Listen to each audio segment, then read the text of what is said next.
창세기 6장 1절에서 7절의 말씀을 봉독하겠습니다. 사람이 땅 위에 번성하기 시작할 때에 그들에게서 딸들이 나니 하나님의 아들들이 사람의 딸들의 아름다움을 보고 자기들이 좋아하는 모든 여자를 아내로 삼는지라. 여호와께서 이르시되 나의 영이 영원히 사람과 함께하지 아니하리니 이는 그들이 육신이 됨이라. 그러나 그들의 날은 120년이 되리라 하시니라. 당시에 땅에는 네피림이 있었고 그 후에도 하나님의 아들들이 사람의 딸들에게로 들어와 자식을 낳았으니 그들은 용사라 고대의 명성이 있는 사람들이었더라.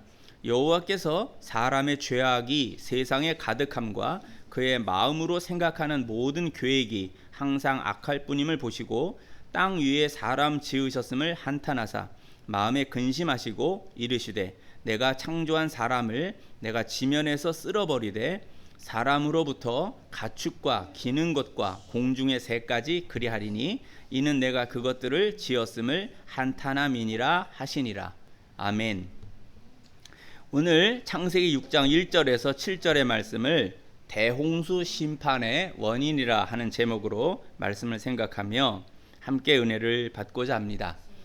저는 그 젊은이들에게 또 기독교인들에게 그 창세기서부터 이 기독교 세계관을 다시 한번 정립해야 된다라는 그러한 그 생각으로 창세기 1장서부터 그 생각을 해서 다시 그 설교를 하고 있습니다. 매주일 그 설교를 하는데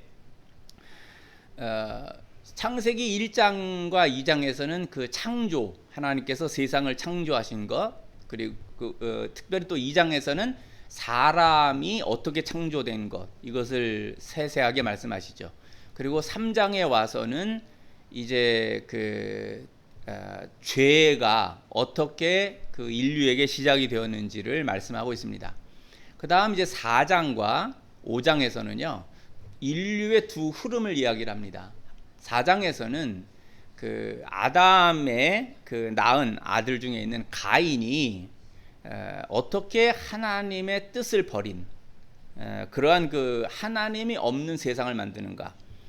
이제 아담이 에녹성을 만들고 그 에녹성에서 가인의 후손 중에 그 라멕이 일부 다처제를 시작을 하죠. 그래서 아다와 실라 두 여자로부터 아내로부터 이제 야발과 유발과 두발가인을 낳고 그들의 각각의 직업은 그 목축업으로서 고기를 먹었고요.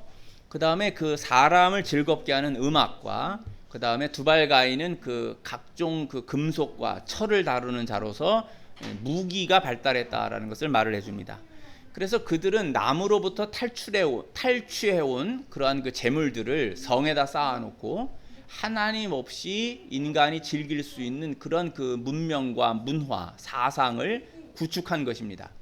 그 다음에 5장에 가서는 이제 가인이 죽인 그 아벨 대신에 셋이 있었고요. 아담에서 셋으로 이어지는 후손들 가운데 역시 그 에녹이 있었고 또한 라멕이 있었어요. 그 중에 그 무두셀라라고 해서 가장 오래 산 969세까지 산 사람이 있었고 이와 같이 장수하는 것은 우리가 신화로만 알았지만 최근에 과학에서는 그 텔로미어라고 해서 염색체의 끝부분이 닳지 않으면은 인간이 그 늙지 않는 처음 들으셨나 봐요. 이렇게 하고 저 쳐다보시는데 텔로미어라는 부분이 닳지 않으면은 사람이 늙지를 않는데요. 그래서 그 이제 그 닳아 없어지지 않게만 한다든지 재생하는 어떤 기술만 앞으로 발견하게 되면은 인간이 늙지 않을 수 있는 거예요. 그러니까 1000년씩 사는 것이 거짓말이 아니라는 거죠. 죄로 인하여서 그 부분이 과학에서 현대의학에서 밝히는 것이 텔로미어 부분이 그 닳아 없어지기 때문에 우리가 늙고 죽게 되는 건데 이 부분을 회복시키거나 닳아 없어지지 않게 하면 우리는 안 늙는 거죠. 그리고 게놈 같은 것은 인간의 유전자를 이미 30억 개가 되는 걸 다 유전자 지도를 이미 갖고 있고 선천적 병을 유전자만 조작을 해도 그 후손이 그 유전병이 없어지게도 할 수 있는 거예요. 이제 윤리적 문제 때문에 이제 이러한 부분을 할 것이냐 안 할 것이냐는 걸 현재는 막고 있지만 결국 과학과 의학은 그쪽으로 갈 거예요.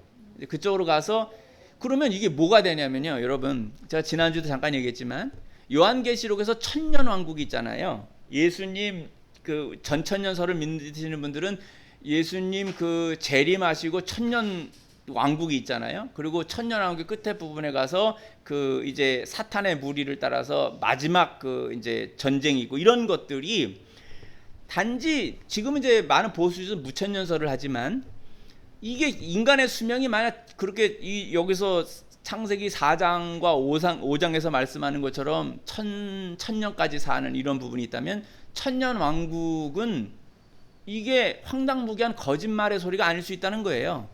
실제로 그와 같이 우리는 지금 한 세대를 30년으로 보지만 다음 세대를 낳는 걸 보통 30세쯤 돼서 자손을 낳고 그럼 이제 또 30세쯤 돼서 또 대충들 결혼을 하니까 보통 이제 세대를 잇는 걸 30년으로 보지만 만약 수명이 이렇게 길어질 때는요, 한 세대를 정말 천년으로 볼 수 있는 그 시대가 올 수도 있는 겁니다. 여하튼 중요한 것은 4장에서는 가인이 하나님 없이 살 수 있는 세계와 사상을 구축한 거고, 이쪽은 아담과 셋으로 이어지는 세상은 하나님을 믿는 사상과 문화와 신앙의 그 두 인류의 흐름이 있다는 거예요. 이것이 창세기 6장에서 뒤섞이게 되는 건데, 이 뒤섞이는 걸 얘기해요. 근데 제가 이따가 또 잊어버릴까 봐 미리 얘기를 할게요. 뭐가 있냐면 하나님 없이 사는 세상을 좀 전에 가인이 구축했다고 그랬잖아요. 에녹성과 일부 다처제 라멕과 야발과 유발과 두발 가인이 인간의 무기를 개발하고 고기를 먹고 인간의 쾌락을 위한 음악이라든지 그런 것들을 구축했다고 그랬어요. 이게 뭐냐면요, 그 칼 마르크스가 얘기하는 하나님 없는 천국, 공산주의 사상이 구축하는 세상이라는 게 하나님 없이 사는 인류의 어떤 천국적인 그 구조를 만들어낸다는 거예요. 그래서 이 부분을 앞으로 제가 좀 더 연구를 할 거예요.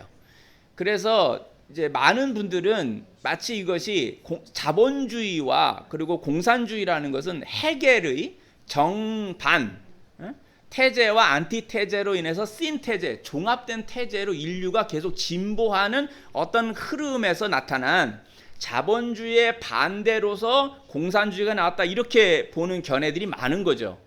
헤겔의 그 변증법으로 인해서 그 정반합의 원리로 인류는 진보해 나간다. 그러니까 지금의 어떤 공산주의가 나타난 것을 그냥 어떤 인류가 진보하기 위한, 또 자본주의의 단점을 없애면서 뭔가 더 나가는 거라고 생각들을 할 수도 있어요. 근데 그게 아닐 수 있다라는 거예요.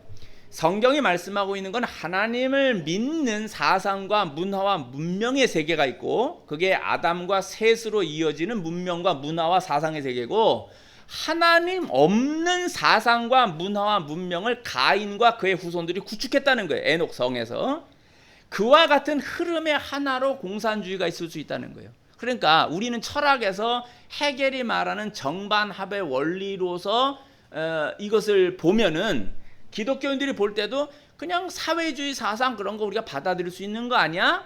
이렇게들 생각하는 기독교인이나 지도자들이 나올 수 있어요.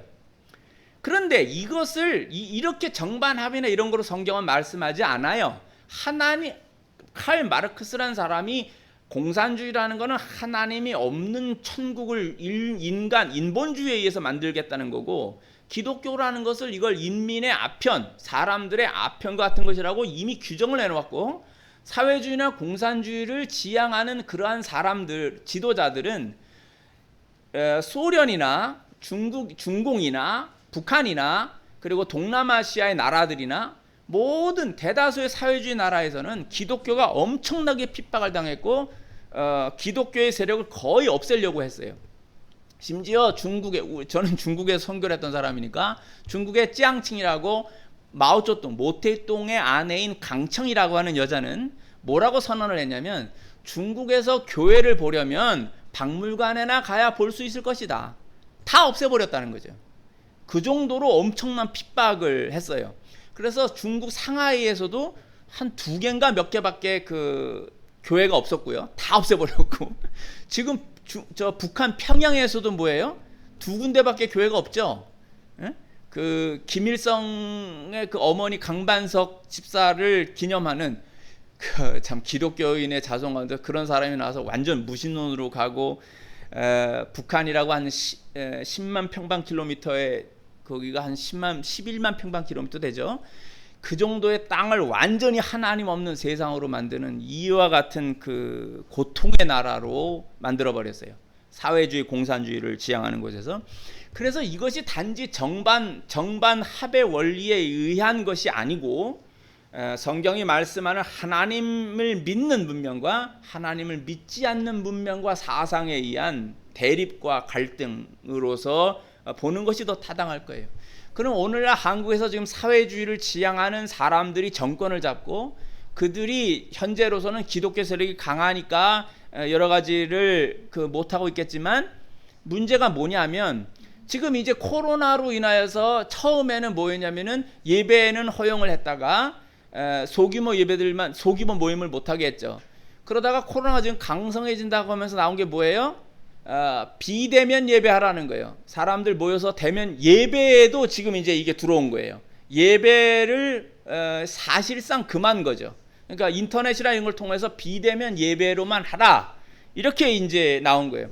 코로나가 더 심해지면 어쩌면 교회 자체를 아예 폐쇄한다, 이렇게 될까요? 제가 중국에서 2003년에 사스 때 이 경험을 했어요. 그때 모든 교회들은 예배를 폐쇄했죠. 예배를 드리지 말라는 거예요. 그러니까 이제 그때 한인교회 목사님들도 뭐를 했냐면 이렇게 이제 녹화를 해서 교인들에게 보낸 거예요. 그때는 인터넷이 발달하지 않았으니까 녹화를 해서 그걸 이제 각 가정에 보내가지고 그렇게 예배를 드렸어요.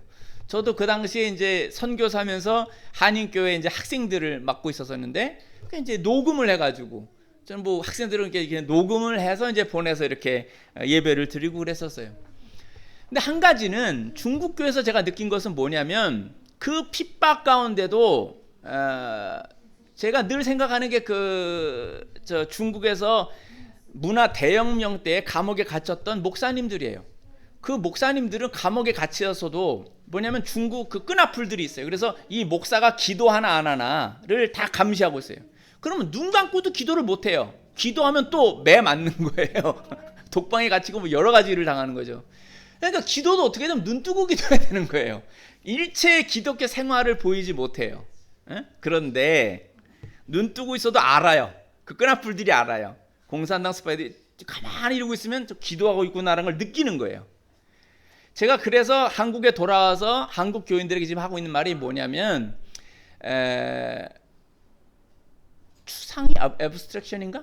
The abstraction of faith예요. 그 뭐냐면 믿음의 추상화 작업을 하라. 추상이라는 말이 상을 뽑아낸다는 건데, 당신의 믿음이 일반적으로 교인과 함께했던 믿음이었다면, 신앙생활을 공동체 이렇게 모여서 하는 예배, 우리가 거기에 익숙한 거잖아요, 한국이. 그런데 제가 그때 2003년에 미리 사스 때 그걸 경험을 하면서 뭘 봤냐면, 우리는 한 사람씩 고립될 수 있다는 거예요. 이 공동체가 완전히 파괴돼서 각 개인이 감옥에 갇혀 있는 중국인 목사님처럼 될 수 있어요. 근데 그때도 그들이 감시한 게 뭐냐면, 한 개인이 주님께 지금 예배하고 있느냐 아니냐를 계속 감시하고 있었어요. 그때 또 그 목사님들은 기도하고 찬송하고 예배했다는 거예요. 소리는 안 나는데 주님께 찬송하고 있었어요. 그건 뭐냐면 관념 속에서 이 추상이에요, 추상. 우리들 속에 있는 하나님을 향한 신앙이 추상화, 내 속에서 정수를 뽑아내는 거예요. 믿음의 정수를 뽑아내서 그걸 주님께 노래하고 주님께 찬송하는 거예요. 감옥에 갇혀 혼자만 있는 그 상황 속에서도 그들은 믿음을 버리지 않았어요. 그들은 주님께 예배했어요. 이게 뭐냐면, 주님이 처음 사람을 만드셨을 때, 그 사람을 만드셨을 때 그게 빙이에요. 제가 이 창세기가 굉장히 중요한 게, 이 킹제임스 버전, 제가 그 뉴 킹제임스 버전을 보는데, 그 보다가 하나님이 사람을 만들었을 때 뭐라고 하면 그걸 리빙 비잉이라고 해서, 빙, 하나님도 영이시다 할 때 그 존재하신다는 거예요. 하나님은 존재하시는 비잉인데, 이 비잉이 리빙 비잉을 만들었어요. 하나님 형상을 닮았다는 건 비잉이 같다는 거예요. 존재하는 것은 영생하는 거예요. 존재가 파괴당하지 않아요. 그런데 이 존재는 하나님을 닮아서 the image of God이에요. 하나님의 형상, the likeness and the image of God. 하나님의 모양과 하나님의 형상으로 만들어진 인간은 영생하는 거예요. 그런데 이게 육체를 갖고 있어요. 그게 대단히 독특한 거예요. 이건 천사들도 신기해하는 거라는 거예요. 하나님께서 만드신 온 우주의 창조물 중에 가장 희한한 것이 이 인간이라는 거예요. 다른 것들은 그냥 있어라 그래서 리빙의 존재들이에요. 육체만 있어요. 플래시만 있는 존재들이에요. 그런데 여기에 하나님 형상과 모양이 있는 비잉이 더해져서 리빙 빙이 된 존재이기 때문에 이게 대단히 신기한 거라는 거예요. 그런 이러한 하나님의 형상과 모양으로 만들어진 이 인간이 죄로 인하여서 빙이 파괴당하니 하나님의 형상으로서의 것이 파괴당하니까 존재 자체의 의미가 하나님을 닮은 영생의 빙, 존재의 개념이 파괴당해 버린 거예요. 그게 오늘 이게 이제 그 파괴당해서 있지만 하나님의 긍휼은 아직 있는데 그 가운데서 아담과 셋으로 이어지는 사람은 주님을 희망하는 거예요. 왜냐하면 주께서 말씀하세요. 가죽옷을 지어 입히셨고 sacrifice, 거기에 희생이 나오는 거예요. 동물의 희생이 나오고 그러므로 아담이 그것을 믿고 여자의 이름을 하와라 했어요. 이것은 모든 생명체의 어머니, 모든 그 생명체 어머니란 뜻으로 하와라는 이름을 주고 기대한다는 거죠. 주님께서 또 하나 주신 것은 여자의 후손이 와서 너를 유혹했던 뱀의 머리를 파괴할 것이다. 그럼 구원을 말씀하시는 것이죠. 그래서 뱀의 머리를 파괴할 여자의 후손을 기다리라는 거예요. 신앙의 가장 중요한 것은 주님께서 이루실 구원의 사역을 기다리는 거예요. 지치지 않고 이 시간 속에서 기다리는 것, 믿고 기다리는 것, 믿고 기다리는 것. 주님께서 구원하시는 것을 믿고 기다리는 것이 신앙의 가장 기본이에요. 기다릴 수 있겠느냐? 이 60, 70, 100살까지 살고 얼마가 되는지 우리의 삶 전체에서 그분을 믿고 사는 것, 그분의 궁극적 구원을 믿는 것, 이것이 신앙의 가장 기본이에요. 주께서 다른 거 하라고 하시는 게 아니에요. 신앙은 사실은 기본은 수동이에요. 그리고 피동이에요. 그분이 이루시는 거예요. 잘못된 건 뭐냐면 인간이 스스로 능동적으로 뭘 하겠다라고 하는 것에서 항상 문제들이 생겨요. 교회 역사를 보면. 그래서 가장 기본에 충실하면서 그분이 영으로 주시는 것을 갖고 하는 것, 그것이 중요한 거예요. 그런데 이것과 정반대의 무리, 아까 가인과 그 후손들의 무리가 있다 그랬죠. 이들은 하나님 없이도 살 수 있는 세상. 왜냐하면 동생 아벨을 죽인 다음에 원래 아담이 죄를 범했을 때는 네가 수고해야만, 땅에서 수고해야만 땅이 너에게 먹고 사는 걸 준다, 산물을 준다 그랬어요. 그런데 동생을 죽여서 그 피가 땅으로 스며드니까 하나님께서는 가인, 너는 농사를 져도 네가 땅을 기경해도 땅에서는 너에게 산물을 주지 않는다. 그러니까 이 땅에서는 유리방황하는 존재가 되는데 가인이 살 수 있는 길은 두 가지라 그랬어요. 하나는 구걸하면서 산다. 좀 저를 가련하게 여겨주셔서 제게 먹을 걸 좀 주세요 라고 하는 방법으로 사는 게 하나 있다고 그랬어요. 근데 가인은 그럴 사람이 아니라 그랬죠. 그는 무기를 들고 뺏는 거죠. 강도짓을 하고 여전히 살해를 하면서 남의 것을 갖다가 애녹성에다 모아놓은 거예요. 자, 이 삶이 그러면서 하나님 없는 문명을 구축을 했는데 이 두 가지가 창세기 4장과 5장에서 쭉 이어져 내려가요. 그런데 이제 6장에서는 뭘 말씀하고 있는 거냐면 사람이 땅 위에 번성하기 시작할 때에, 자, 이 번성은요 원래는 창세기 1장 26절에서 28절에 뭐랬어요? 범죄하기 전에 하나님께서 주신 것은 뭐였냐면은 생육하고 번성하라, 땅을 정복하라는 말씀이었어요. 원래 하나님이 인간을 창조하신 목적 중은 하나님이 창조하신 이 온 우주를 향하여서 나아가라는 거예요. 주께서 인간을 위해서 만드신 것들에 대해서 찬양하라, 그것들을 알면서 감탄하라, 이거예요. 하나님 아버지께서 해주신 것이, 하나님 형상과 모양으로 만들어진 인간을 위해서 해놓으신 것이 얼마나 풍성한 것이냐라는 것을 보라는 거예요. 아버지가 자식을 위해서 해줄 수 있는 것, 늘 생각을 하죠. 무엇 자식에게 뭘 해줄까? 제가 이제 아버지도 뭘 이렇게 좀 이렇게 하려고 해도 자식들이 볼 때는 아버지 뭐 별거 그래서 이제 에이 그냥 하지 말자 뭐 이렇게 되는 경우 있지만, 전능하신 아버지께서 온 우주를 만드시고 하신 것은 그건 대단히 좋은 거예요. 제가 저 학생 때 저희 집은 가난해 갖고, 또 아까 제가 말씀드렸지만 우리 아버지는 그런 걸 잘 못 해주셨어요. 근데 이제 친구네 가면은 걔네 집은 엄마가 약사셨고 그 할아버지 할머니도 뭐 꽤 괜찮으셨던 것 같아. 아버지도 이렇게 저 옛날에 통일주체 국민회의 그 의원이시고 뭐 그랬었으니까 꽤 괜찮은 집안. 지금 생각하면 그런 것 같아. 근데 걔네 집에 이렇게 가서 있으면 저녁에 걔네 아버지가 이렇게 들어오면서 이렇게 제과점에서 빵, 과자 이런 것들 이렇게 사갖고는 들어와서 이렇게 방에다 넣어주시고 가세요. 이제 안방에 계시면 우리 이렇게 옛날 한옥이라 이렇게 건넌방, 사랑방 같은 거 이렇게 떨어져 있는 거지. 이렇게 디귿자 형태 뭐 집 이런 형태니까. 그러면 이제 얘가 이 끝에 있으니까 나도 이제 걔네 집 가서 이렇게 자고 올 때도 있고 그런데, 저녁에 하면 그게 좋은 거라 걔네 아버지 갖다 주는 거 이제 빵 같은 거 이렇게 주면은 이제 서너 개가 들어 있는데, 그거 굉장히 지금으로 하면 그게 무슨 저 유명한 제과점 빵인 거지. 그럼 이제 이렇게 하나씩 나눠 먹는 거지. 그게 맛있었어요. 그거 하나씩 얻어 먹는 게 그렇게 이제 재밌고 좋았었어요. 그래서 이제 제가 이야기를 또 우리 가족에게 했더니 제 아내가 하는 말이, 당신은 왜 애들한테 그걸 못 해주냐고. 그래서 참 미안한 아버지지 뭐. 그걸 우리 애들한테 좀 잘 해주고. 근데 걔네 아버지는 거의 매일 그러실 것 같아요. 그래서 그것도 비용도 만만치 않은 매일. 근데 그 정성이지, 자식을 사랑하는 그런 게 있어서 저는 그걸 참 못하는데, 우리 자식들은 이 다음에 좀 했으면 좋겠어. 손자 손녀들에게 해주고. 제가 만약 이제 하면 이 다음에 뭐 늙으면, 좀 더 늙으면 손자 손녀들 있으면 아버지로서 못했던 걸 혹시 손자 손녀들에게 할 수 있는지는 모르겠지. 이제 그런 마음에 좀 여유가 있고 그런 날이 있기를 원해요. 근데 사람들이 땅 위에 번성한다라고 하는 게 말이에요, 아까 말한 대로 죄 없이 번성하는 거였죠, 하나님의 원래 계획은. 근데 여기는 이게 뭐예요? 죄인인 상태로 이제 번성하는 거잖아요. 그래도 여전히 문화 명령은 이루어져야 되는데, 문제가 뭐냐면 번성하기 시작할 때 그들에게서 딸들이 나니. 자, 여기 이제 이게 제일 중요한 게 이거예요. 이 성적인 문제가 이게 굉장히 커요.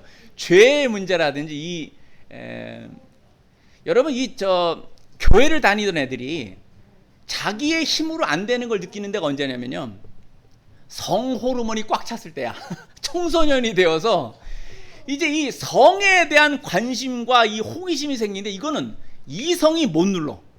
이성의 억제가 안 되는 거야. 이 여자가 남자를 봐도, 내가 여자가 아니라 모르겠어, 여자들은 표현들을 잘 안 해서 잘 모르겠는데, 남자라서 내 남자를 알지. 성 호르몬이 이게 사람을 지배하면 이성이 마비가 되는 것 같아. 그러니까 제가 이제 청소년들하고도 얘기를 해보면, 저 자신도 그렇지만 이게 통제가 안 되는 거라, 성욕에 관한 게 이게 통제가 안 돼 버리니까는 거기서 자기가 죄를 느끼는 거예요. 이쁜 여자를 보고 성적인 욕망을 갖는 자기를 보면서 내가 왜 이러지? 난 이거 짐승 같은 놈이야, 막 이런 생각이 들고 이제 그런 게 있는 거예요.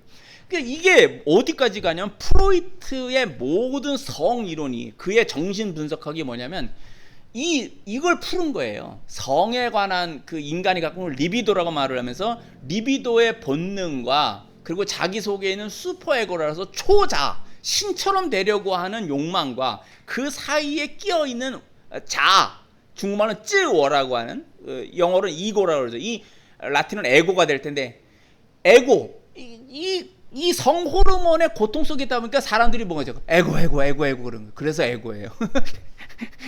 맨날 그 고통을 받으니까 에고. 그래서 나라는 존재는 에고 하는 존재다, 이렇게 볼 수도 있는 거죠. 그래서 현대에서는 이걸 뭐냐면, 이러한 성적인 욕망을 갖는 거, 그거 죄가 아니라고 말을 하는 거죠. 그래서 이거를 이제 막 청소년들에도 콘돔 나눠주고 막 오픈시켜서 성적인 어떤 해방 같은 거라고들 교육들 하는데, 그건 잘못됐어요. 그것은 온전한 게 아니에요. 그러니까 이것을 저는 이제 좀 더 연구를 해서 말씀을 드려야 되는데, 어떻게 보면 원죄의식과도 연결이 된다고 볼 수 있어요. 비뚤어진 거예요. 그 우리 속에 뒤틀린 어떤 것들이 우리들의 내면 죄로, 원죄로 인하여서 우리 속에 뒤틀린 것들이 작동을 하고 있어요. 이러한 것이 가장 극명하게 나타나는 게 바로 이 창세기 6장의 세상이었다는 거예요. 그러니까 그들에게서 딸들이 나니, 딸들이 안 낳겠어? 낳겠지. 늘 딸들이 있었는데 왜 이게 부각되느냐? 성에 관한 생각이 부각되니까 이 표현이 나오는 거예요. 그래서 그들에게서 딸들이 나니 하나님의 아들들이 사람의 딸들의 아름다움을 보고 자기들의 좋아하는 모든 여자를 아내로 삼는지라. 보고 이쁘면 아내로 삼는 것이 맞는 것처럼 보이잖아. 보고 이쁘면 아내로 삼는다. 그런데 여기에 중요한 게 뭐예요? 여기 굉장히 많은 말, 여기서 이제 이게 강의도 있어야 되고 토론도 있어야, 별게 다 나와야 돼. 근데 여자를 아름다움만 보고 아내로 삼을 거냐라는 것이지. 이제 여성들과 이거 많이 얘기를 해봐야 돼요. 남자가 여자를 바라볼 때 이쁜 것만 보고 결혼하느냐. 근데 우리 시대가 뭐냐면 이 말이 맞아 이런다는 거예요. 옛날에 제가 이거 벌써 10년 전에도 이런 말이 있었어. 여자의 과거는 용서한다. 근데 얼굴이 안 예쁜 건 용서 못한다는 말이 있었어요. 얼굴이 이쁘면 과거도 용서한다. 이렇게들 농담 삼아 이렇게들 얘기를 했다니까. 지금은 어떤 면에서 더 하겠지. 여자들이 이런 식의 사고를 하는 남자를 보면서 재수없다고 그럴 거예요. 근데도 또 성형수술을 엄청나게들 해요. 여자들이 또 이뻐 보이는 것, 뭐 이런 거. 옛날에 제가 젊었을 때는 한 40대까지도 그랬어. 뭐냐면 여자들이 월급 받는 거에 절반 이상을 중월급 다반이라고 하는데, 이렇게 막 꾸미는 거 있잖아요. 화장하고 뭐 옷 사고 막 이런 거 하는 거 보면서 제가 이렇게 미쳤다 그랬어요. 미쳤다. 자기 월급에 만 200만 원을 받는다면 100만 원을 거의 막 화장하고 꾸미고 옷 사입고 여기다 써. 제가 이런 여자를 보면서 정말 미친 여자들인데 그렇게 생각을 했어요. 그런데 나중에 40대 가서 내가 저 여자들이 옳다 그랬어요. 저 여자들이 맞다. 왜 그런지 아세요? 이게 이제 잘 꾸며서 나를 어떤 남자가, 괜찮은 남자가, 능력도 있고 뭐 이 세상에 뭐 소유한 남자가 보고 좋아한다고, 사랑한다고 그래가지고 결혼 프로포즈를 받으면 이 여자가 몇 년 동안 만약에 월급의 절반씩을 투자해서 몇 년을, 한 3년을 그렇게 했다고 합시다. 남는 장사라는 거죠. 용서하세요. 이런 말에서도 이거 설교하고 난 다음에 엄청난 또 얘기를 들을 수 있는데, 제가 이제 현실적인 걸 얘기를 하는 거예요. 여성들이 그렇게 생각한다는 거지. 그렇게 내가 월급의 절반을 투자해서라도 괜찮은 남자를 이 표현이 뭐 문다, 잡는다, 이렇게 해서 결혼한다면 이게 이제 현대 여성들은, 어떤 여성들은 이런 거를 아주 싫어할 거예요. 그래서 이제 지금은 하나의 그 여성도 하나의 존재로 서는 거. 좀 전에 말한 것은 일반적인 세상에서 말을 하는 걸 제가 이제 표현을 한 거예요.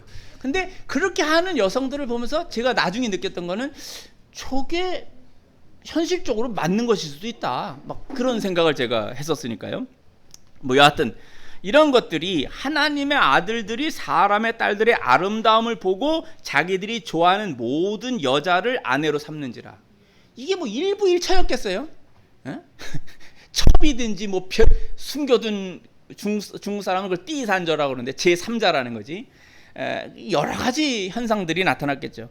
이것이 나타났다는 거예요. 그리고 눈에 보아서 이쁜 여자만으로 아내를 삼는다라고 하는 이런 식의 사고 방식이 세상을 지배할 때, 이게 멸망으로 가는 한 방면인 걸 말해주는 거예요. 지금도 좀 전에 제가 말했지만 뭐 과거는 용서해도 얼굴 안 예쁜 건 용서를 못한다. 남자들이 이런 생각과 이러한 사고방식에 맞춰서 또 여자들이 성형수술을 해서 자기를 여하튼 어떻게든 이쁘게 보이게 하는 것으로 그렇게 비방을 하면서도 여자들이 또 성형수술을 또 그렇게 많이 하는 여자들은 도대체 뭐냐라는 거지. 그러니까 뭐 페미니즘이 나오고 뭐 그럴 수도 있는지 모르지만 여성 인권 운동을 하여튼 건전한 방면에서 온전케 하고 하나님 말씀 안에서 하는 것은 저는 언제든지 적극 찬성이에요. 근데 하나님 말씀을 어기면서 무슨 종족 전쟁처럼 남성과 여성이랑 성 전쟁처럼 가는 그런 페미니즘은 그건 올바른 건 아니에요. 그건 잘못된 것으로 반대합니다. 여하튼 이런 게 있고요. 두 번째, 그러니까 모든 여자를 이렇게 아내로 삼는 것으로 이제 그게 나왔는데요. 두 번째는 이제 그 뒷부분은 영웅주의예요. 그게 뭐냐면 네피림 있잖아요. 네피림. 이제 하나님 하여튼 이걸 보고 3절에 보면은 나의 영이 영원히 사람과 함께 하지 아니하리니 이는 그들이 육신이 됨이라 그랬어요. 여기서 한 번 이 말씀이 나왔는데 또 나오는 거예요. 이 말이 그들이 육신이 됨이라 그러나 그들의 날은 120년이 되리라. 120년 후에 심판하실 것을 이제 하나님께서 계획하시는 것인데 여기 아주 아픈 말이죠. 나의 영이 영원히 사람과 함께하지 아니하리라. 나의 영이 영원히 사람과 함께하지 아니하리라. 이게 얼마나 아픈 말이에요. 인간이 하나님의 형상과 모양으로 창조된 인간에 대하여서 하나님이 나의 영이 저 인간과 함께하지 않는다. 왜냐하면 저들이 육체가 되었다. 그러니까 이게 리빙 빙이었는데 빙이 사라지고 리빙만 남았을 때 이것은 그냥 있어라라고 했던 어떤 동물들과 같은 생물체와 같은 크리에이처처럼 되어버렸다는 거죠. 제가 이번에 창세기를 보면서 했던 게 뭐냐면 영어에서도 중국말에도 욕을 할 때 이런 말이 있어요. 인간을 보고 니什么东西야 이래요. 똥시라는 말이 너 무슨 물건이야? 이 인간 취급 안 한다는 거예요. 니什么东西? 너 무슨 물건이야? 이렇게 딱 말하면 아주 인간의 그 팔도를 잃어버린 욕이 있거든요. 왕바단이라고 그러는데 그 욕보다도 어쩌면은 더한 게 뭐냐면 사실은 니什么东西야 이거예요. 널 인간 취급 안 하고 물건 취급한다는 거죠. 똑같은 게 영어에서도 하나님이 만드신 인간에게 대하여서 인간을 크리에이처라고 말을 해버리면은 너는 그냥 피조물이야 라는 건 영어에서 니什么东西야 라는 말하고 같은 정도의 욕이 된다고. 아니 내 사전에 찾아봤어. 그런 경우도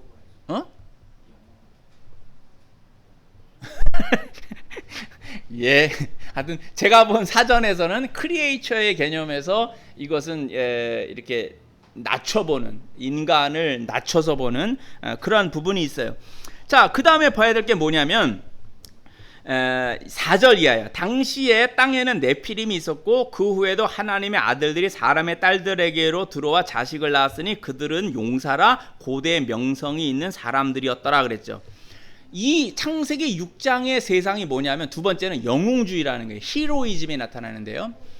지금도 우리는 키가요 거의 3m에 해당하는 2m 넘는 농구 선수들은 되게 2m 넘는 사람들도 있고요. 그러니까 우리 다윗하고 싸웠던 골리앗 있잖아요. 이런 사람들이 어떻게 보면 그 네피림적인 그런 그 거인의 그것이 있어요. 그게 지금도 있고 뭐 사람을 거의 이 정도로 쳐다봐야 되니까 2m 좀 넘어서 이렇게 보게 되죠. 눈이 이렇게 보게 된다고. 이렇게 그들이 보면 이거 완전 유치원생 같지. 우리나라에도 무슨 서장훈 농구 선수가 이런 사람들이 이렇게 저를 보거나 그러면 거의 이렇게 내려다보겠지. 눈이 거의 이 정도 되는데 이건 뭐 어떻게 보면 대학생하고 초등학생 정도의 개념이죠. 싸운다고 생각해봐요. 기가 막힌 거지 이거는. 그러한 그 거인 족속들이 인간에게서도 있었고 그러한 것을 네피림이라 이렇게 이제 할 수 있어요. 그런데 그 후의 말이 뭐냐면 하나님의 아들들이 사람의 딸들에게로 들어와 자식을 낳았으니 그들은 용사라 고대 명성이 있는 사람이었다. 이게 뭐냐면 명성, 이름을 날리는 거를 좋아하는 거예요. 그래서 이 명성에 관한 거는 여러분 그 헬라, 그리스의 신화에도 보면 트로이 전쟁에서 그 아킬레스 있잖아요. 아킬레스가 무슨 말을 듣는 거예요? 너 그 전쟁 참가하면 죽어라는 말을 듣잖아요. 근데도 가죠. 자기가 거기 전쟁 참여하면 죽는다는 예언을 들었어요. 근데 가요. 왜 가요? 명성을 위한 거예요. 그거를 안 가면 그냥 어떤 보통 평범한 영웅인데 거기를 가서 죽음으로 인하여서 뭐가 되냐면 명성이 있는 거예요. 리나운의 형태가 되는 거예요. 그러니까 예언을 들었음에도 불구하고 트로이 전쟁에 그 참여를 해요. 아킬레스가. 그래서 결국은 죽죠. 그리고 나름대로의 그 명성을 얻은 거죠. 아킬레스건이라는 말도 남게 되는 것이고 사람이라는 게 이름을 넘기는 것. 이 여러분 유교에서도 유교의 가장 큰 게 뭐예요? 입신양명이에요. 입신양명. 그러니까 자식으로 태어나서 최고의 효도가 뭐냐면 부모님 내가 누구 자식입니다. 출세하는 거예요. 출세. 그래서 이름을 날리면 그 부모님에게 진짜 효도가 뭐냐면 제가 누구 자식이래 이런 소리를 듣게 해주는 것이 부모님에게 가장 큰 효도를 하는 거다. 이렇게 유교에서도 가르치고 있어요. 사상이 굉장히 중요한 건데 이런 거냐 이게. 우리 기독교인들도 저도 이제 자식들을 보면서 그런 생각을 할 때가 있어요. 아, 우리 자식들이 뭐 대단해지면 좋겠다 이런 게 있죠. 그게 거의 본능처럼 있는 거예요. 그러니까 명성을 위한 생각이 굉장히 많이 있어요. 근데 제가 옛날에 텔레비전을 보다가 어느 히말라야 쪽에 사는 어떤 그 사람들에게 이렇게 있는데 인터뷰를 하는데 물어본 거예요. 그 네팔 쪽인지 어디 하여튼 사람들에게 물어보는데 자녀가 이렇게 아주 그게 뭐냐면 이렇게 한 번 가면 공부하고 또 이제 학기 마치고 돌아오는. 근데 왔다 갔다 하는 길이 굉장히 위험해. 그 길을 막 그냥 애들 데리고 이제 가서 등교시키고 그리고 이제 거의 한 학기 마치면 또 돌아오고 하는 건데 목숨을 걸고 가더라고 그 길을. 그 히말라야 산 이렇게 해서 그런데도 교육을 시키는 거죠. 근데 그 엄마에게 물어보는 거예요. 자식이 어땠으면 좋겠냐? 그랬더니 딱 한마디 하더라고요. 뭐냐면 착했으면 좋겠다. 제가 기억에 늘 남아요. 착했으면 좋겠다.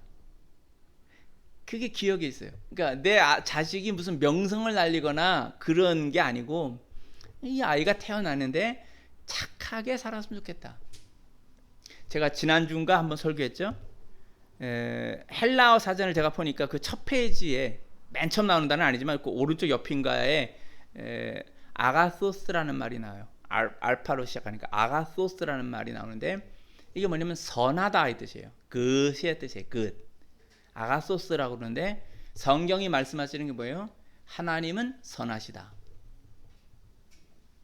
여러 가지 표현이 있지만 인간이 하나님의 성품을 닮고 사는 데 있어서 선하다. 이거를 하면 오케이 할 수 있겠는가? 제가 이 주간에 그걸 생각해 봤어요. 저희 용서하고 들어주세요. 저희 자식들이 참 착해요. 제가 보면 이렇게 착할 수가 없어요. 그래서 저는 이제 속에서 너는 이것으로 만족할 수 있겠니? 네 자식들이 착한데 착한 것으로 만족할 수 있겠니? 제가 저에게 묻는 거예요. 그리고 저는 대답을 해야 돼요. 네, 주님. 다른 게 더 아이들이 더 뻗어나고 더 잘 되면 좋죠. 여러 가지가 뭐 세상에서. 근데 그렇게 해서 만약 조금이라도 선함에 착한 것에 해가 된다면 너는 그 길을 가라고 그러겠냐? 아니요. 그 길 가지 않는 게 좋겠어요. 선하게 살 수 있다면 그것이 최고다. 그래서 제가 지난주에는 그 생각이 났어요. 그 히말라야 산 기슭에 사는 어떤 엄마가 자기 자식에 대해서 바라는 게 뭡니까? 그랬더니 내 아이들이 착하게 살았으면 좋겠다. 오케이. 저거보다 더 그는 아직 하나님을 모르겠지만 하나님은 선하시다 라는 것에 맞는 거죠. 근데 여기 이 두 번째 이 시대에 뭐냐면 이게 명성을 얻는 것에 사람들이 이름을 날리고 제가 이거를 저 유튜브로도 만들어서 설교를 올리고 어떤 때 글을 써서 이제 선교사님들이나 목사님들이나 기독교인들에게 보내는데 늘 제게 물어요. 너는 명성을 위해서 하는 거냐? 아니. 그런 거 안 해. 그러니까 이제 어떤 분들은 저를 그렇게도 오해를 하시는지 모르겠어요. 근데 그 명성을 위하여서 자기 삶을 드리는 게 저는 사실 어리석어 보여요. 이름을 날리는 인생을 살기 위해서 막 뭐를 한다는 게 진짜 어리석어 보여요. 그거 아니에요. 그러니까 주님이 제게 주신 재능은 제가 어떤 걸 연구해서 글을 쓰고 또 어떤 걸 표현하는 것에 있어요. 주님이 제게 주신 재능으로 어떤 사람들이 이것을 보고 뭔가 깨닫는 게 있다면 그렇게 되면 좋겠다. 한 사람이라도 뭔가가 이거 글을 읽거나 제가 하는 어떤 설교를 듣고 감사하고 깨닫는 게 있다면 오케이. 그게 난 감사한 거지. 그게 내 이름을 날리거나 세상에 막 알리려고 하는 그런 것이 된다면 이미 목적이 불순해요. 그것이 여기 이 말하는 히로이즘, 명성을 얻기 위한 것. 아킬레스처럼 지가 죽는다고 하는데도 거기 가서 명성을 얻기 위해서 가는 것과 같은 것들, 그런 것이라는 거죠. 전혀 다른 거예요. 정말 주님을 믿으면 주님은 우리로 하여금 너가 피조물이라는 것, 하나님의 피조물로서 있다는 것을 가장 먼저 생각하게 해요. 그 다음이 겸손한 거예요. 하나님의 피조물이 하나님이 계심을 알면 겸손해져야 되는 거예요. 겸손이 명성과 함께 하지 않아요. 그 원리를 잘 알아야 돼요. 근데 자꾸 자기 속에서 어떤 명성이나 이름을 날리거나 권력을 지향하거나 이런 형태가 돼버리면 벌써 이상하게 간다라고 하는 거를 알아야 돼요. 기독교인은 알아야 돼요. 필요해서 하나님이 이름을 높이시는 경우는 있어요. 정말 주님이 어떤 일에서 그 권력을 잡게 하실 수도 있어요. 그런데 하나님의 형상으로 만들어진 피조물로서 겸손을 잃어버리면 우리 흔히 하는 말 뭐예요? 한 방에 훅 간다. 한 방에 훅 가요. 사울처럼 되는 거예요. 왕으로서 필요하니까 그의 겸손을 보고 세워놓으셨는데 겸손을 잃어버리고 명성과 권력을 추구하게 되면 망하는 거라고요. 근데 이 창세기 6장이 지금 처음엔 성적인 문제가 나타났고, 두 번째는 네피림과 명성을 얻으려는 영웅주의가, 헤로이즘이 당시의 사람들을 지배하고 있었다는 거예요. 이제 하나님이 이 세상을 멸망시키도록 판단하는 중요한 것 중에 첫 번째가 이 성이 문란해졌다는 거, 두 번 성이 범람한 거죠. 그런 의식이 지배를 했고, 그 다음에 명성 그리고 영웅주의 이런 것을 선동하고 막 가는 게 세상을 지배했어요. 세 번째에 아주 중요한 것은 뭐냐면은 이제 그 다음에 나오는 건데요. 5절인데 여호와께서 사람의 죄악이 세상에 가득함과 그의 마음으로 생각하는 모든 계획이 항상 악할 뿐임을 보시고예요.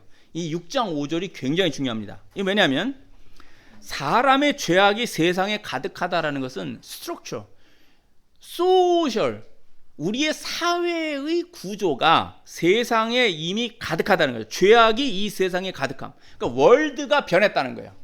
사회 구조가 이미 악의 구조로 바뀌었어요. 악의 구조로 바뀌었어요. 악의 구조로. 그럴 수가 있느냐? 그럴 수가 있는 거예요. 그 구조가 악의 구조로 사회 구조가 바뀌어요. 그게 어떤 구조일까라고 아직 완전한 그런 세상을 경험해보지 못했는지도 모르죠. 저는 공산주의 사회가 그런 것 같아요. 공산주의 사회. 만약 문화혁명, 대혁명 같은 시대에 또 북한에서 5호 담당자로서 5가정을 감시하잖아요. 한 사람 5가정을 감시해요. 근데 이런 것은 중국 역사에도 옛날에 무슨 명나라 이런 시대에서도 있었어요. 그렇게 사회 이제 그 조정이 나라가 멸망으로 치달아가면 자기들의 정권을 유지하기 위해서, 권력을 유지하기 위해서 황제가 그런 명령을 내렸어요. 그건 10호인가 10가정을 하나씩 이렇게 감시를 해요. 그래서 각 가정에서 일어나는 일을 다 감시하고 보고를 해요. 북한도 그거 하잖아요. 가정을 감시해요. 그거를 감시하는 체제에 들어가요. 그런데도 저는 지금도 중국 사람들의 서민 생활을 되게 사실 좋아해요.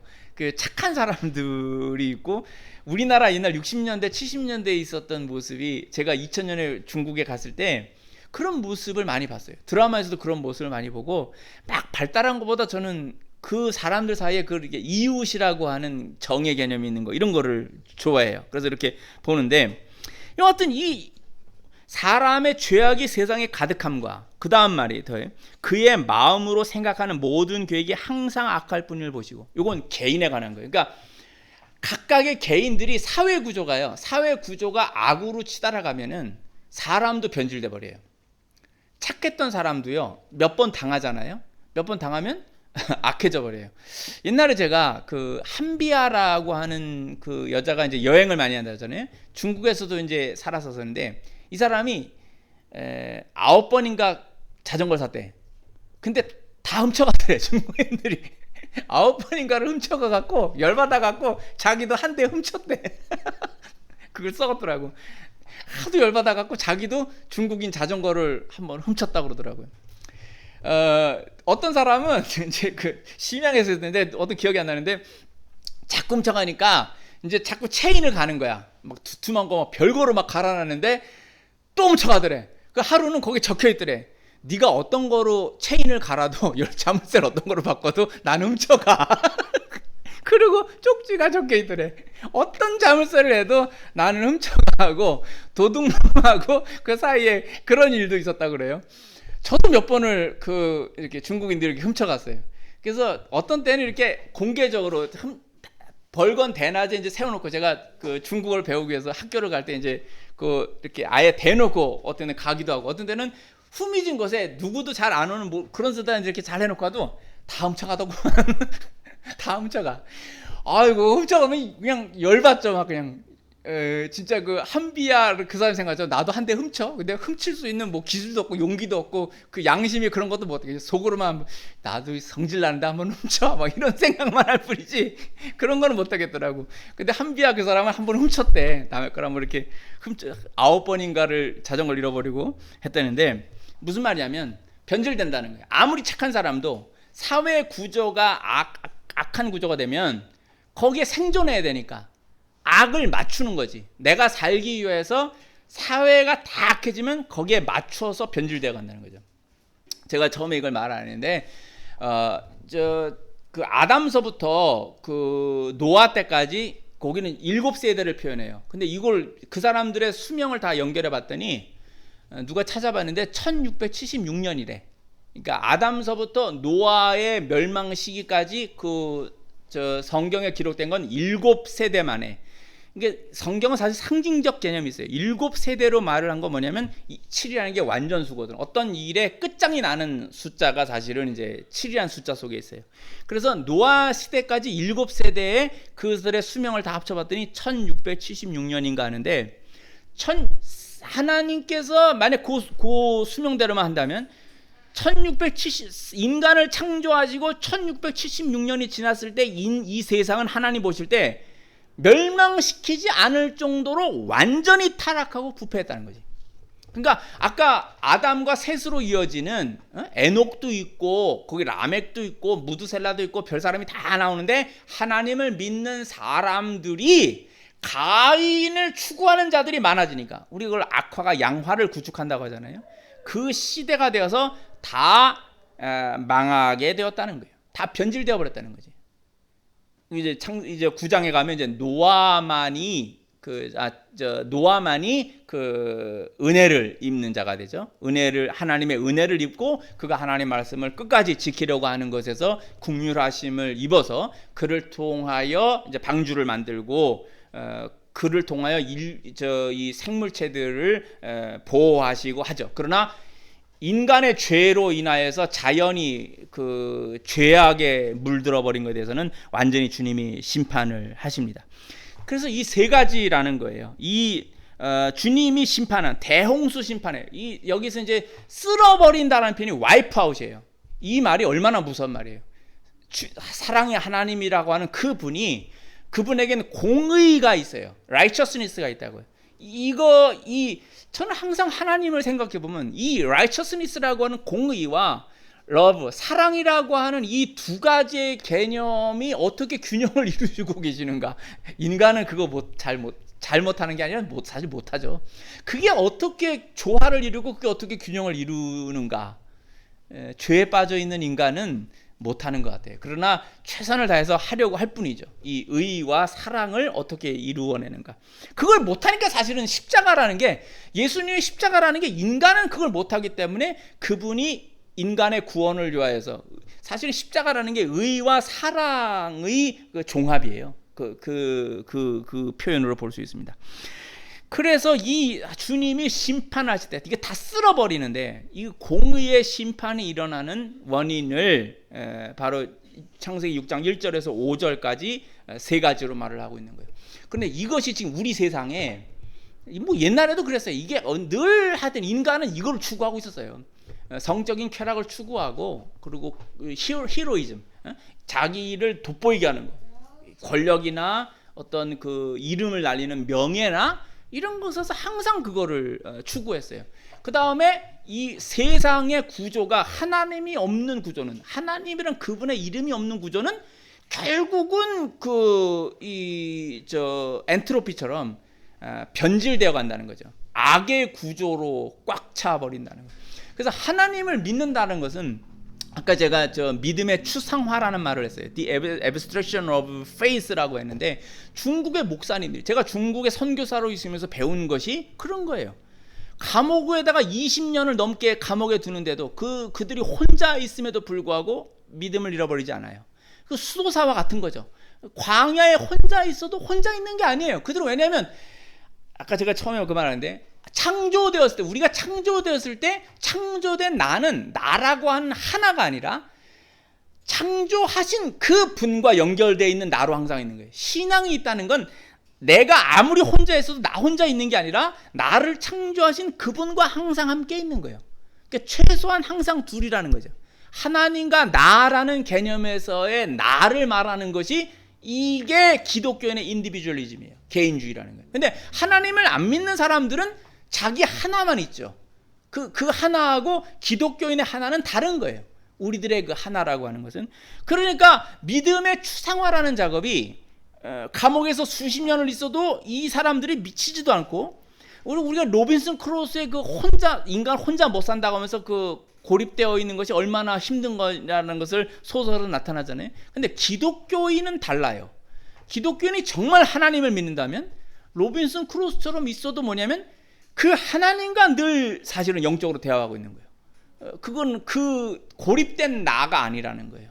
그래서 이 다름을 가졌을 때 그 세상이 다 죄악으로 관영해도 그걸 이겨내는 거죠. 그러니까 여호수아가 한 말이 있어요. 세겜에다가 다 모아놓고 가나안 땅을 정복한 후에 모든 이스라엘 사람을 모아놓고 얘기를 하죠. 니들은 이 가나안인들이 믿던 바알신, 농경과 번영을 가져다주는 바알신을 따를래? 우리를 구원한 아브라함과 이삭과 야곱의 하나님을 따를래? 니들이 앞으로 번성과 번영이라든지 쾌락과 즐거움을 주는 이 바알신을 다 따른다고 할지라도 나와 내 가족은 야훼 하나님을 따를 거다. 이 여호수아가 한 말이에요. 저는요, 이 시대에 지금 코로나로 인해서 이 상황이 일어나고 있고 또 선교가 굉장히 어려워지고 있잖아요. 모든 선교사님들과 목사님들에게 우리의 기독교의 교육에 있어서 그리고 무엇을 말할 것이냐에 대해서 한마디 할 것이 뭐냐면은 바로 이거예요. 나와 내 가족은, 이게 신앙의 가장 중심이었어요. 아브라함도 하나님으로부터 그 하란에서 부름을 받고 내가 내게 지시할 땅으로 가라. 그래서 하나님의 말씀을 듣고 떠날 때 그들 속에 있었던 게 뭐예요? 아브라함은 사라와 함께 이어서 이삭을 낳고 그 아브라함, 이삭, 야곱으로 이어지는 그 가정의 신앙을 철저하게 했다는 거예요. 패밀리의 신앙을 철저하게 했다는 거예요. 한국에서 지금 이게 안 되고 있다고요. 목사와 장로들의 자녀들이 보면은 엉망인 경우들이 있잖아요. 그들이 그 아버지 목사와 장로들의 이중성들을 보고 회개하지도 않고 돌이키지도 않는 그런 모습들을 보면서 빗두루 자라는 경우들이 종종 있어요. 선교사들 가운데도 그러한 경우도 있고. 그런데 우리가 지금 회개하고 이 코로나 시대에 가장 중심으로 해야 될 게 가정이라는 거예요. 가정. 나와 내 가정이 요 앞에 제대로 섰느냐, 목사님의 가정이 제대로 섰느냐, 선교사님의 가정이 제대로 섰느냐, 교수님의 가정이 제대로 섰느냐, 장로님, 권사님, 집사님의 가정이 제대로 섰느냐, 주님이 다른 거 말씀하지 않을 수도 있어요. 우선 이 부분을 점검하라. 그리고 그럴 때 하나님이 아브라함, 이삭, 야곱으로 이어지는 신앙이라고 한 거예요. 그 신앙의 계승을 지금 강화시켜야 되는 거예요. 코로나 시대에 지금 만약 이렇게 예배도 못 드리게 하고 비대면 예배로 이제 정부가 얘기를 하고 앞으로도 또 더한 어떤 것들이 나올 수도 있어요. 제가 사회주의 중국에서 경험한 것처럼 나올 수 있어요. 그런데 그 사람들은 여기에 사실은 큰 피해를 당하지 않았어요. 왜냐하면 중국의 교회들은 일반적으로 말을 해서 돈을 중심으로 해서, 그러니까 헌금을 중심으로 해서 움직이지 않아요. 왜냐하면 그들 가정교회 지도자들이 일을 하고 있거든.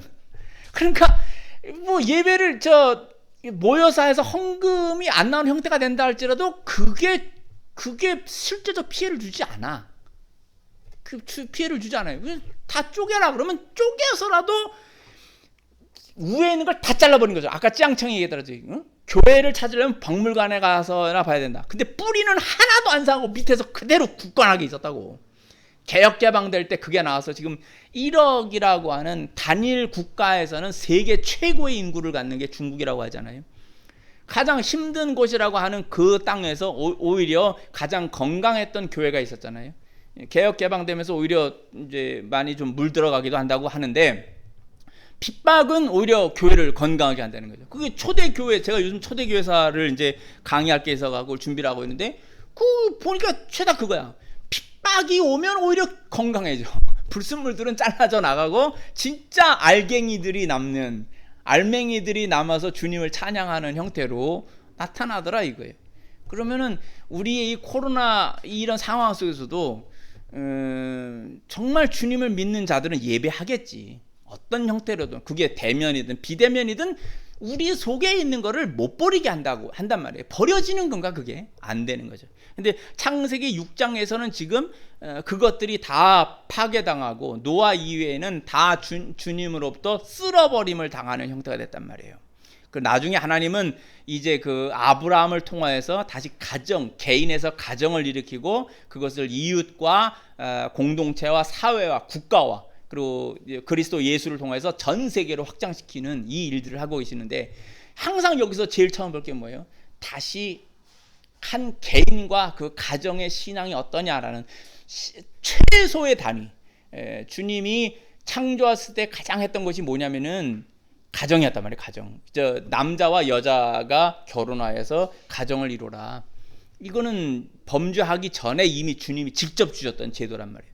그러니까 사탄은 패밀리를 파괴하려고 그래. 그 공산주의에서 말하는 것도 빅 패밀리라고 하거든. 그 사회를, 소사이어티를 빅 패밀리라고 하면서 개인의 가정을 파괴하려고 하는 사상의 움직임이 있단 말이에요. 그래서 무슨 아주 아내를 공유한다, 남편들을 공유한다, 이런 식의 아주 그 성적으로 문란한 형태들을 만들어 놓고 그것이 마치 윤리적으로 올바른 것처럼 만드는 그런 하여튼 그래서 아까 제가 말했던 공산주의라는 게 그냥 헤겔의 정반합의 원리에서 나가는 게 아니고요, 무서운 것일 수 있는 거란 말이에요. 하나님 없는 사상을 만드는 것을 영적으로 영분별을 해서, 이거 제가 앞으로 좀 더 연구를 할 거예요. 그래서 그걸 연구해서 얘기를 하는 거죠. 지금 사회주의를 좋다고 말을 하는, 사회주의가 교회 내에서도 기독교에서 이루어야 된다고 하는 목사나 선교사나 교수들의 생각을 바꿔야 되는 거예요. 지도자들 생각이 바뀌어야 교인들에게 말을 하고, 교회 내에 그런 자들이 없도록, 그들이 변화되도록, 그래서 하나님 말씀 앞에 온전히 서도록 만드는 거죠. 이 원리가, 이걸 잘 보셔야 돼요.